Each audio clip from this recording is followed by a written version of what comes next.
Well, good evening and thanks for joining me. I thought I might start off the evening with a little video. Canola oil is a commonly used type of cooking oil. It's derived from the seed of the canola plant, which North American farmers have been growing for about 30 years now. The plant blooms in the summer, producing bright yellow flowers. Farmers harvest the seeds from pods, which form after those flowers die off. Canola oil is one of the healthiest cooking oils. Compared to olive, sunflower, and soybean oils, it has the lowest level of saturated fat, 7%. It also contains more healthy omega-3 fatty acids and is high in monounsaturated fat, which lowers cholesterol. When the canola seed arrives at the processing factory, it contains foreign material, mostly plant pieces. So the first step is to clean the seed in a vibrating sieve. The seeds, smaller than the openings in the sieve's mesh, fall through to a conveyor below. The foreign material remains on top. A conveyor moves it to a storage bin, where it's collected for sale as cattle feed. The seeds pass by a magnet. It removes any metal that may have fallen in during the journey from field to factory.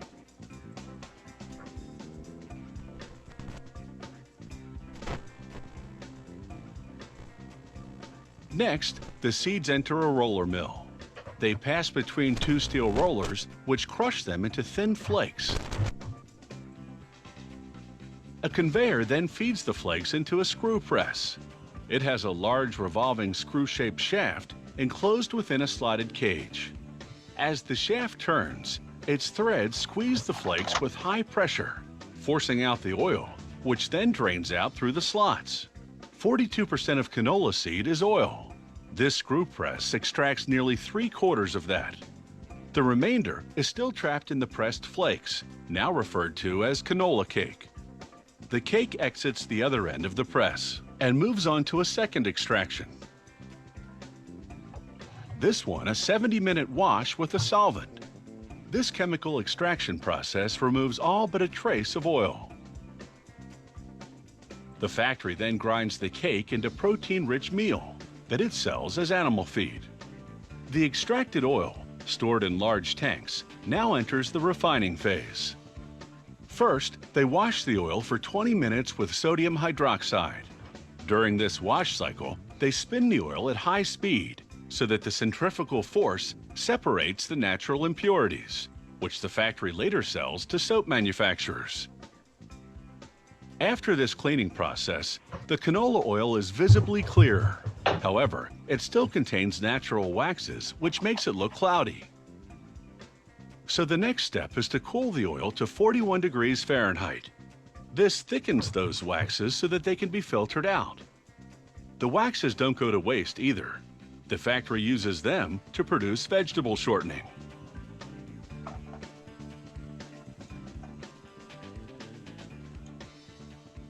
In the factory's lab, technicians recreate production on a small scale to ensure performance and quality.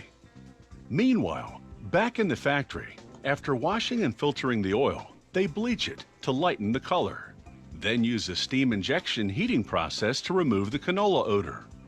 The oil is now fully refined and ready for bottling.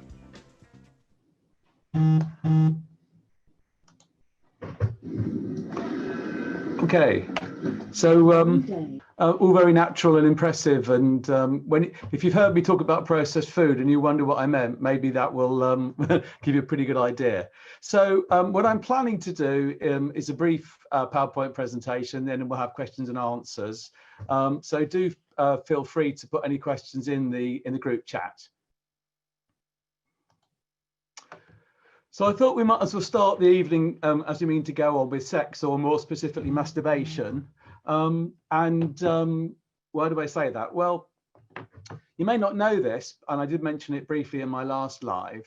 The Kellogg's family were Seventh-day Adventists, and the Seventh-day Adventist Church believed that masturbation was the sort of 8th deadly sin, and they wanted to find ways to prevent people masturbating. And if you look at the history of it, it's pretty disturbing. And they convinced themselves that men eating red meat made them a bit more randy and much more inclined to masturbate. And therefore, the whole idea of Kellogg's cornflakes, believe it or not, was as a remedy. It was supposed to be the most bland food that they could imagine. And that bland food would discourage men from masturbation, which you might think is not entirely relevant to this evening, but it is for two reasons. One is that Kellogg's cornflakes are incredibly highly processed food. But secondly, it shows you how food has been hijacked serially by political interests, vested interests, pharmaceutical company interests, food company, all sorts of other interests to make us believe that everything is healthy when the opposite is true. And just in case you don't believe me, this is how cigarettes used to be advertised. More doctors smoke Camels than any other cigarette. And this is one of the, it's lovely, isn't it? This is how Crisco was advertised. Now, the first seed oil, and when they call it vegetable oil, that's a lie. They call it vegetable oil because it gave it a better reputation, but they are seed oils. They're made from seeds. And you've just seen what the processing involved is. And it's got an interesting history, Crisco. It was invented by a German chemist, and it was invented as an oil to lubricate the engines of diesel submarines. And unfortunately, there were only about 100 submarines, so it wasn't a great marketplace. So this German chemist sold it on to another company who thought, well, they'll make soap from it. So they further clarified it and made soap from it. But this was early 19th century, I think. And they weren't very successful selling their soap because people made their own soap. And they then sold it on to Procter & Gamble. And Procter & Gamble thought, we're good at this stuff. We'll make soap out of it and we'll do really well. And sadly, even Procter & Gamble found they were up against it because people were still making their own soap. So Procter & Gamble thinking, what other huge marketplace is there? I know, food. We'll sell it as a healthy oil. And you can see this, even this is not such a long time ago. You can see how this lovely, clear Mazola oil was marketed. And it's a very similar way to how Castrol GTX is marketed. It's kind of liquid engineering. It's clear, it's pure, it's beautiful. What can possibly will go wrong? And what they decided to do was to sow panic and hysteria. So one of the ways to do that was to frighten people off butter and lard. And remember, we're somewhere between 1 million and 2 million years old. And butter and lard, that's what we were designed to have after 2 million years of evolution. So they frightened us off butter and lard and red meat and the rest of it. And you'll probably remember how at one stage eggs were a really bad thing. Interestingly, eggs have got no carb in whatsoever. And they're about as nutritious a food as you can possibly find. But, you know, eggs, like many other things, have been demonized, all on the basis of selling unhealthy foods when pretending to be healthy. And of course, what we all worry is about cholesterol. And we hear about good cholesterol and bad cholesterol. When there is no such thing as good cholesterol and bad cholesterol, there is only cholesterol. It only ever looks like this. This is the three-dimensional image of cholesterol. And cholesterol is of such fundamental importance that every single cell in the body requires it. Every single cell in the body manufactures it. Your brain is made of cholesterol. Your cell membranes are made of cholesterol. Your hormones are made of cholesterol. Cholesterol is absolutely fundamental to life. In fact, no cholesterol, no life. And you may also heard of triglycerides.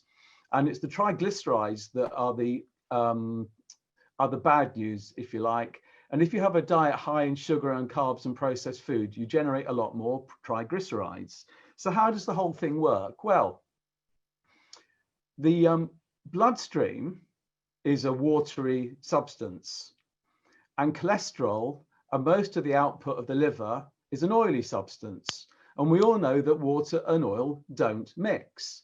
So evolution, being the brilliant thing it is, came up with a fantastic plan. It found a way to circulate the oily substances that the liver produces and send it around in the bloodstream in boats or rafts or submarines called lipoproteins. And here is one such. It's a lipoprotein. As you can see, it's got in it cholesterol and triglycerides. And what the lipoproteins do, they circulate in the bloodstream, they go around the body, They deposit their cargo at specific docking stations. So there are particular lipoproteins are all not the same, and each lipoprotein is designed with a specific cargo. It lets its cargo out, and then it comes back to the liver for recirculation, and that's all fine when everything goes well. So where does the strokes and the heart attack and the cardiovascular disease come from? It's when your nothing to do with cholesterol, it's everything to do with lipoproteins. If your lipoproteins are damaged or oxidized, and as they flow around in the bloodstream, that's how the damage is done to the blood vessels, as you can see here, right?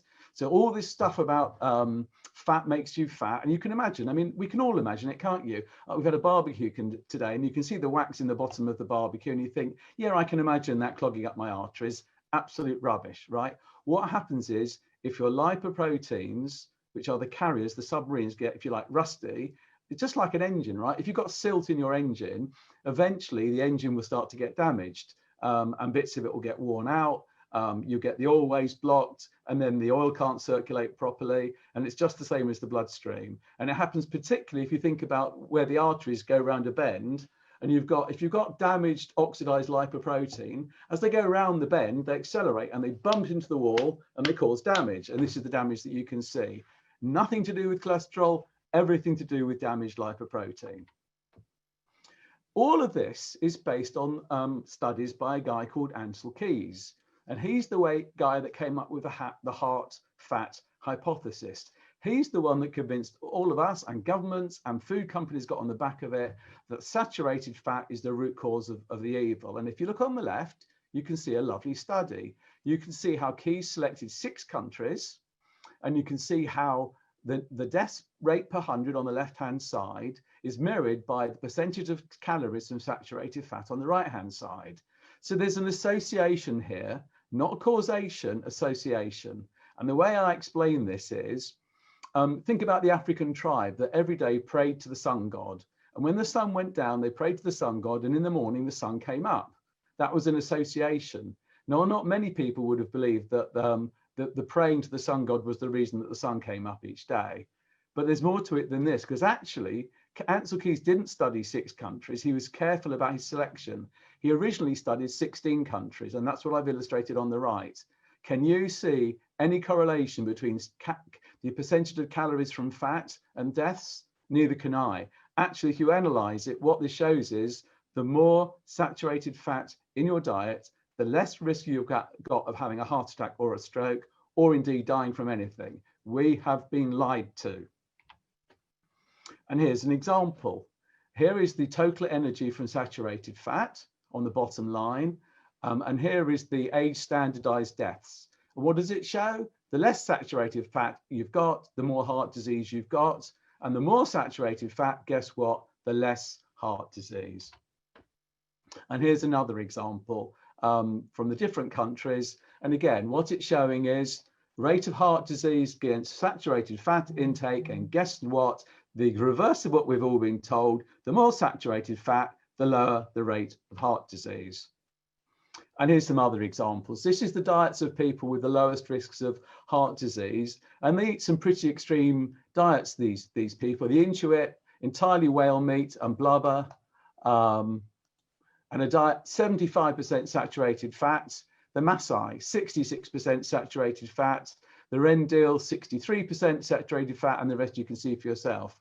And there's been some fascinating studies on some of these populations. They've actually taken hundreds or thousands of them and actually looked at their cardiovascular health, right? And there is no heart disease. And interestingly enough, there's a fantastic study in Boston, and they've looked at the medical registers in Boston from 100 years ago. Heart disease didn't exist. No strokes, no heart attack, no cardiologists. Didn't really exist. You didn't need cardiologists because there wasn't, it's a modern disease. All this hypertension, cardiovascular disease, it's a modern disease. 100 years ago, it didn't exist. And the rate of increase of heart disease absolutely tracks the increasing amounts of processed food in our diet. And if you look at countries where they don't eat any processed food because they haven't got any access to it, guess what? No heart attacks. And here we are. Unsaturated fat is best for the heart. Absolute rubbish. Harvard Medical School, no need to avoid healthy omega-3 fats. Interestingly, though, the American Heart Association. So here's what happened. You remember I talked to you earlier on about Procter & Gamble and Crisco, and I talked to you about Ansel Keys and saturated fat and his research. Ansel Keys was on the board of Procter & Gamble.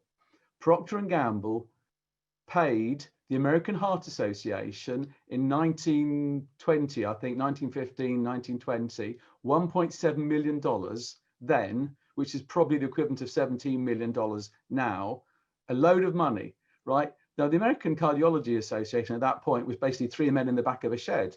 There really was nothing. They were a tiny group of people. No one was interested because there was no heart disease. And they gave this small group of people a huge amount of money to guess what?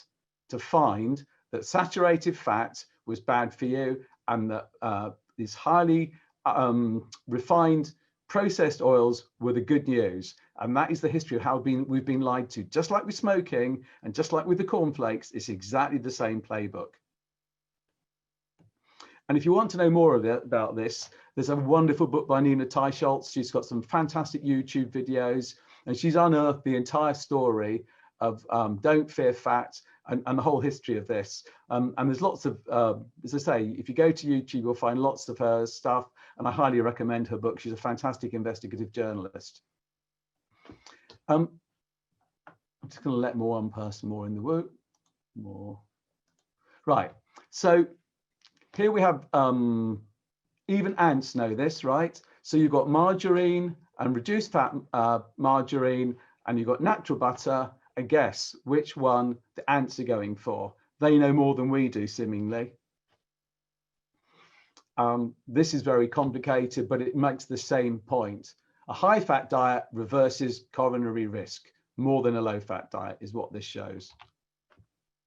So what is the biological importance of saturated fats? As I said to you, cell membranes made of saturated fat. The heart needs it. Your bones need it. The liver thrives on it. It is a huge, huge, important part of the diet. And of course, it's got the fat-soluble vitamins.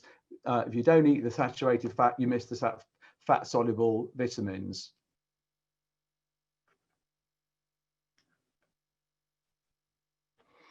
And here is another way of looking at risk. Nothing to do with cholesterol, but if you've got raised triglycerides, and if you're, so triglycerides are the bad lipids, HDL is by and large the good lipids, and if you get that ratio wrong, that's a bad predictor. And guess what drives that? It's a diet full of sugar, carbs, and processed foods. And we were away in New Zealand and staying with a lovely couple in their Airbnb. And how lovely does this look?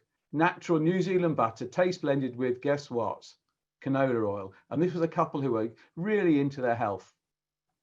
And let's take a look at it. Yes, it's low in carbohydrate, all right, and low in sugar, but absolutely full of 33% canola oil, right? The opposite of healthy. Parading is healthy. And here you are. This shows you what I showed you on the video at the beginning, how much processing goes on to produce these oils, polyunsaturated fats. And here's the problem. They are inherently unstable. And when you heat them up, they become trans fats, they become oxidized, and that is what damages your lipids.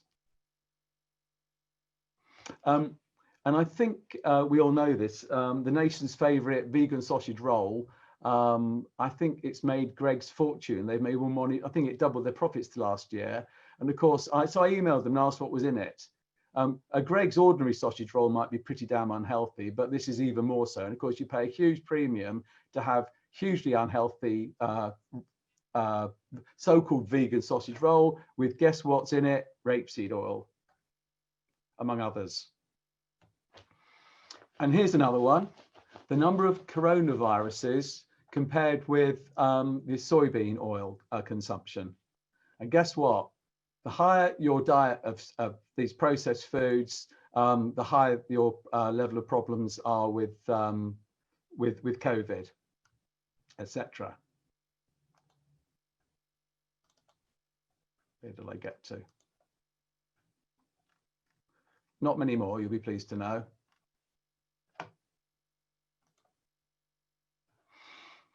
And I don't want to go into too much detail here. This is a complicated slide, but basically, if your cardiovascular system is damaged, if your immune system isn't working at its best, and everything is a bit leaky, it's much easier for the infection to get into the body and do the damage and damage the epithelium.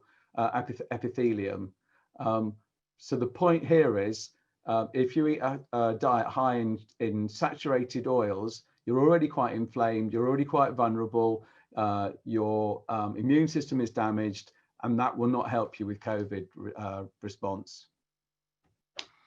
And this is quite interesting, really. It just illustrates how a small number of companies, I think it's 9, dominate every brand. And of course, where do they make their money from? They make their money from processed food.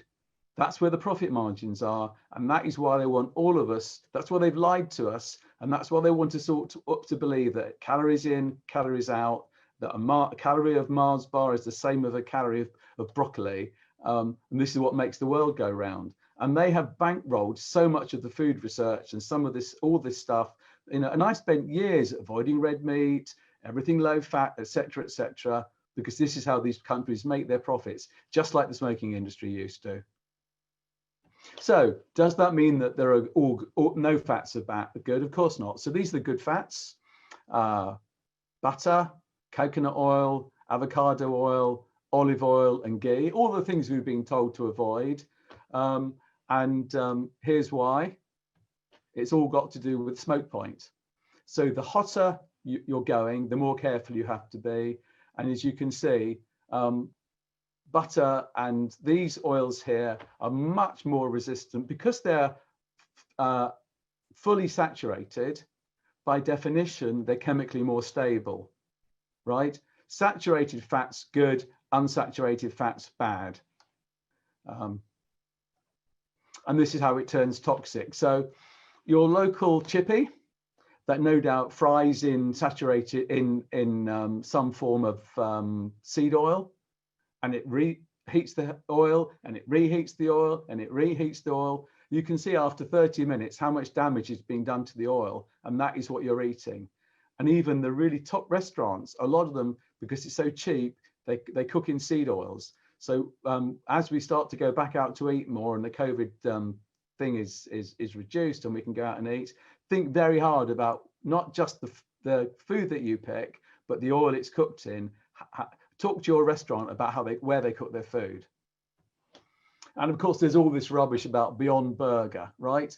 On the right-hand side, you have beef, and on the left-hand side, guess what? Sunflower oil and all sorts of rubbish. And that's the healthy version. Again, this is a big study in America, the Mr. Fit study, and it shows that if you've got higher levels of omega-6, and it's the omega-6 that's found in the seed oils, higher levels of heart risk. Oh, this is a nice one. If you think I've got a bit of a downer on colours, you're not wrong. How healthy does this look? No added sugar granola, and it's all, isn't it lovely, right? I was convinced, well, no added sugar, except there's tons of sugar already in there. They haven't had to add the sugar, it's full of sugar. And guess what? Sunflower oil. Again, parading as healthy when it's the opposite. And here's another problem. This is the Eat Well plate. This is the guide which all health professionals are supposed to use to educate our patients and our customers how to eat. Full of processed food.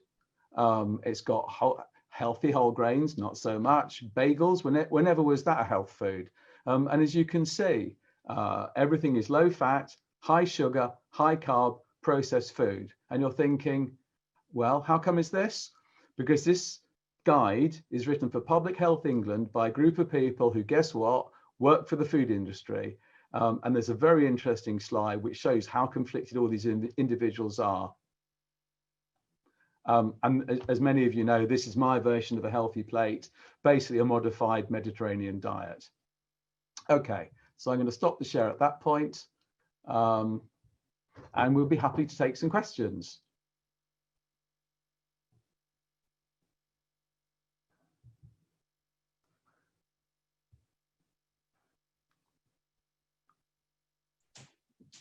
if you'd like to type some questions into the box, or if you want to ask a question, just wave at me and I'll unmute you, and then we'll all be able to hear you. Are you waving at me, John? If you'd like to unmute. Yeah, can you hear me now? I can hear you now. Yeah, Welcome. a question. Yeah. During lockdown, my weight, my blood glucose, and my blood pressure have all become even lower, and I think they were perfect to begin with. Yeah. And even more stable. Yeah. Do you think that might be because since lockdown we've eaten every meal at home, we've not eaten in restaurants at all, although we were only doing it about once a week? Could that have made the difference? Absolutely. I mean, what's your typical diet, John? It's very low carb. A couple of weeks ago, I weighed and calculated everything. Yeah. And I was getting about 5% of my calories from carbs, and Yeah. they were all good carbs. Yeah. About 20% from protein, Yeah. and about the remaining 75% from fat. Yeah. And what kind of fats do you eat? The natural fats on meats, things like belly pork, steak. I now eat the sirloin steak rather than Phillips because there's more fat on a sirloin. Absolutely, and it's a lot more tasty, isn't it? Yeah. It is much better, yeah. And in fact, because our appetites are suppressed with low carb, we're no longer hungry. Yeah. Lynn and I will eat a 12-ounce steak cut in half and just have half each. Yep. Yep. Today we had traditional Sunday roast, and it was a joint that Lynn had cut up, and we probably had about 5.5 ounces of beef each, and that was enough. Yeah, absolutely. You've also got to bear in mind that the body wants nutrients. So if you feed it a load of calories with no nutritional value, it's still looking for the nutrients. And so if you're eating food with very high levels of lots of calories in it, but low nutritional value, the body will crave more until it gets sufficient nutrition. And in order to get sufficient nutrition, it's got to get a ton of calories. And you're right, meat is very high nutritional value, but low in nutrient value, and it's satisfying. Yeah, I'm sure. That's sure the conclusion I'd reached, really. Yeah. The body is crying out, saying, I haven't had enough nutrients. So you give it more poor nutrient quality food, and it's still not satisfied. Whereas now, we're struggling. I'm struggling to eat 2 meals a day now. And most days it's one meal now because I'm just not hungry. That's what I do weekdays, OMAD, 1 meal a day. I mean, that's something I recommend quite a lot of clients. We don't necessarily start off like that, but a lot of people do really well with that. So yeah, I'm sure that you're eating, you're obviously cooking from scratch. You know what's going into the food. Well, my wife is cooking from scratch. Well, you're doing a great job, Lynn. He's looking good on it. Yeah, I'm sure. She's lost more weight than I have during lockdown. Yeah.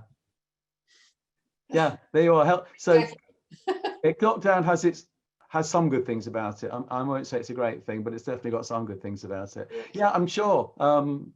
You're in a healthier place.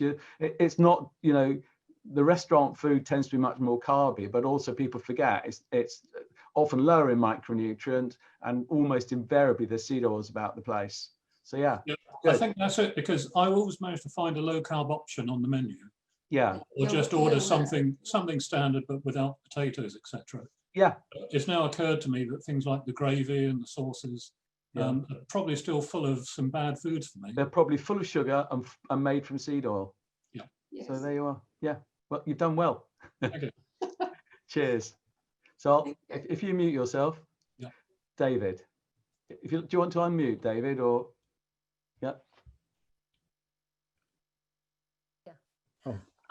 Hi, Graham. Hiya. How are you? Fine, thank you. Thank you. So interesting about eggs. Yeah. First of all, because some people think that you should be eating eggs on a daily basis. Some people say eggs. And secondly, in relation to autoimmune disease, the jury's out about how good eggs are for people with autoimmune disease. So what okay. So I can't get enough of eggs.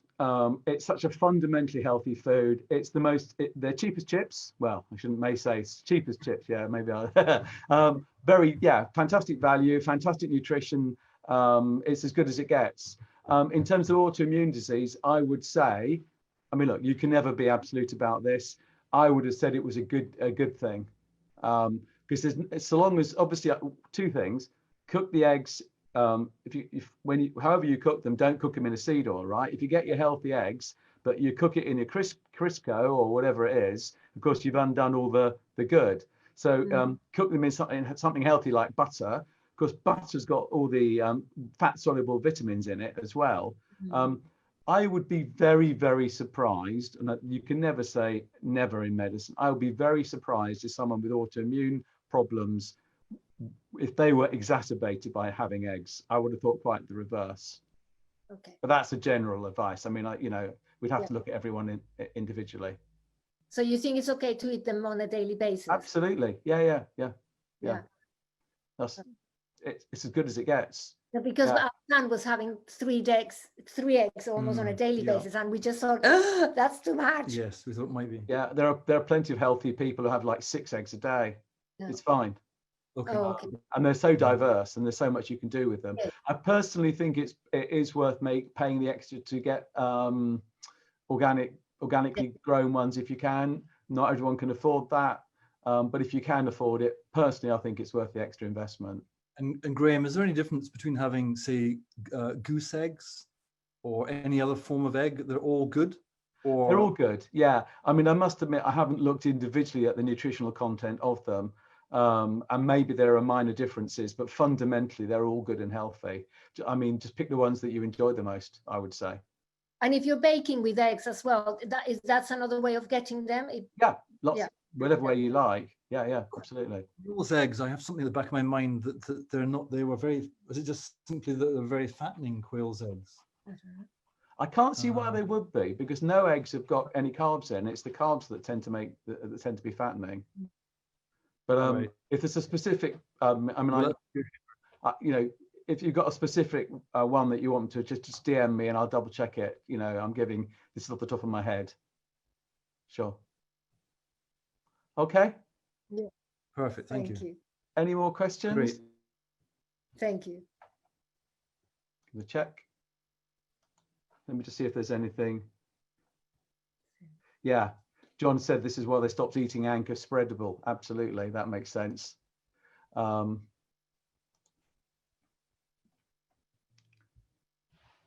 Yes. So Lisa said that adipose tissue's got ACE receptors. There's also a high BMI, etc. So that's right. So basically, I'll come to you, Jackie. I've seen you. Yes, thank you. We know who's done worse through the COVID are men. They've got more. So the COVID, the virus gets into the cell through the ACE2 receptors. So if you've got more ACE2 receptors, there are more points of entry. Men have more. People with cardiovascular disease have more. And also, if you've got cardiovascular disease, type 2 diabetes, etc., you're already compromised, so you're more vulnerable. And of course, the Black and Asian community have higher rates of all those diseases. So there's a complete fit of explanation. Jackie, you wanted to ask a question. Just want to unmute yourself. Thank you. That was all very interesting. Thanks for that. All I wanted to say was I had some friends around socially distancing in the garden this afternoon, and they, I've known them for years, are vegetarian, and they're talking about going vegan, and I have to bite my tongue. About, I often say about the Australian soya farmer who culls songbirds to protect his soya crop. But anybody ever got any tips on how to talk? How do you talk to a vegan? Well, okay. So here's the thing, right?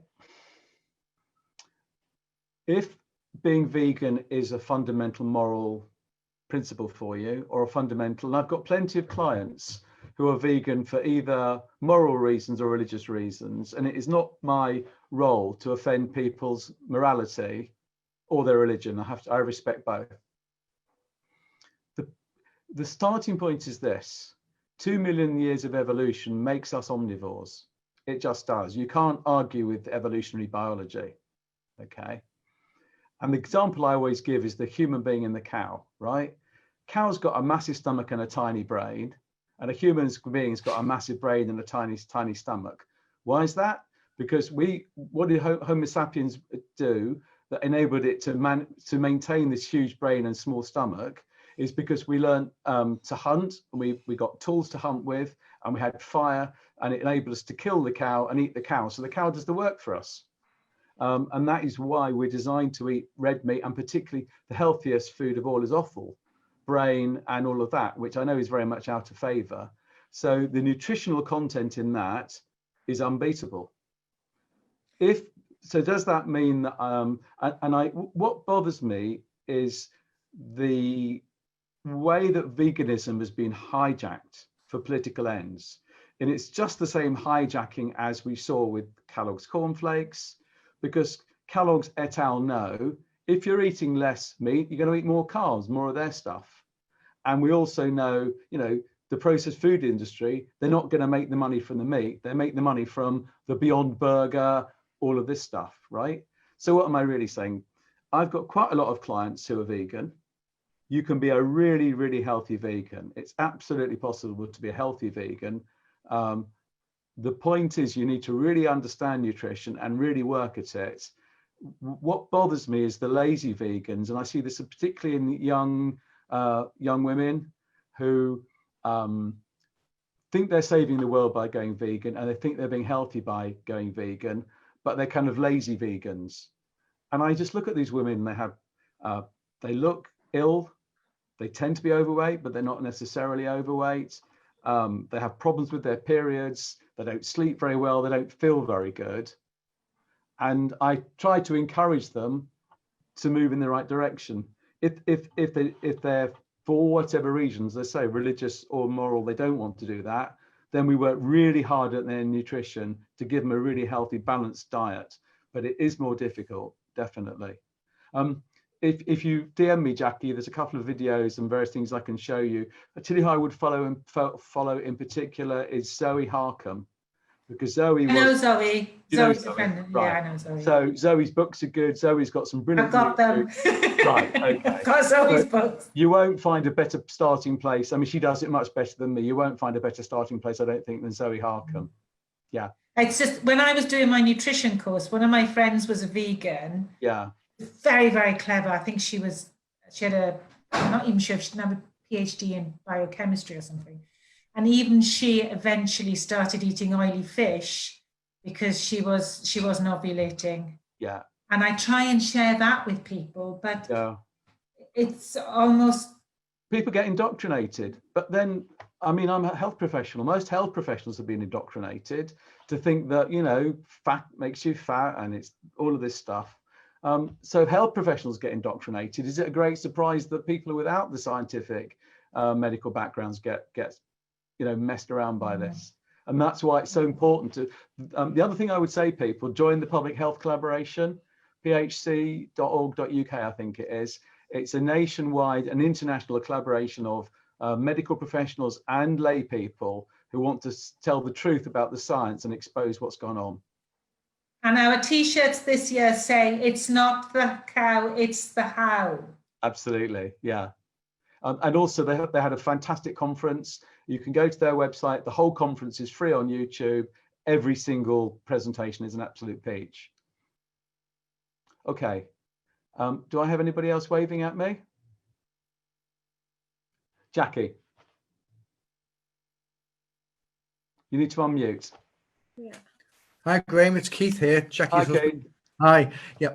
Fascinating talk there. I'm actually convert to the low carb diet, and since lockdown, I've lost a lot of weight. Yeah. What I've also noticed as well, since I've changed my diet, and I don't know if it's a coincidence or not, but I suffer from arthritis in my fingers.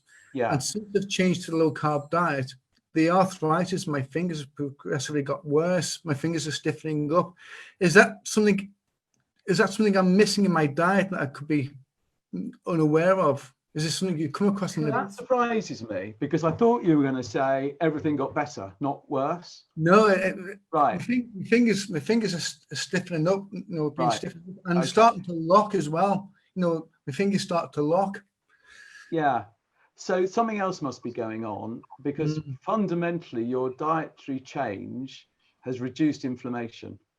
And therefore, all those kind of inflammatory, and I see this, if you look on my website to our testimonials, you'll see all sorts of people who said, well, I wanted to lose blood pressure and lose weight, but my dandruff disappeared, my psoriasis disappeared. So I'm surprised. So it must be something specific about what you're doing. Let's have an offline chat and see if we can identify what it is. Do you supplement vitamin D, by the way?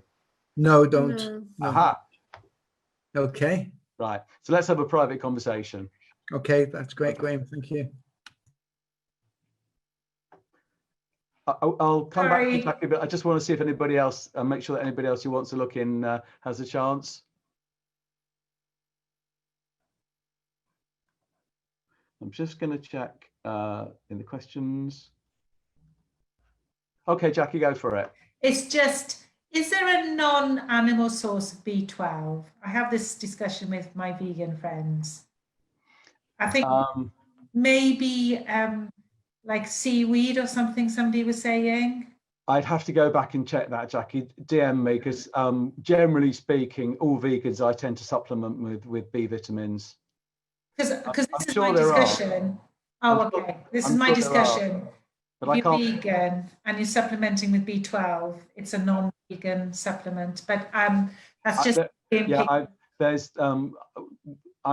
we're in principle, our whole ethos is eat real food, not eat shit and then take lots of supplements to put it right. So what I do not do is try and sell lots of people lots of expensive supplements, but there are specific supplements I recommend. Everyone gets a specific vitamin D and K. Everyone gets magnesium pretty much. And quite a lot of people get vitamin B. And I'm quite specific about which ones. They're not wildly expensive, but they're kind of medium price, but they're scientifically formulated. So DM me and we'll go into that in more detail for sure. Okay. I'm just checking to see if there's anybody else. Can you overdose on B12? Very unlikely. Very unlikely. Yeah, Lisa. Okay, I'm just going to check whether there's anybody else who wants to come in. See if anybody else is waving at me. No, it doesn't look like it. All right, well, we said we do 45 minutes and it's pretty much 45 minutes. There's no more questions in the chat. So I hope this was helpful to everyone. We are going to do these regularly. I think we'll call it Sunday evening. Have a lovely evening and nice to see you all. Bye now. Thank you very much, Graham. Thank you. Thank you very much. My pleasure. Thanks. Cheers. Bye. Bye. Thank you.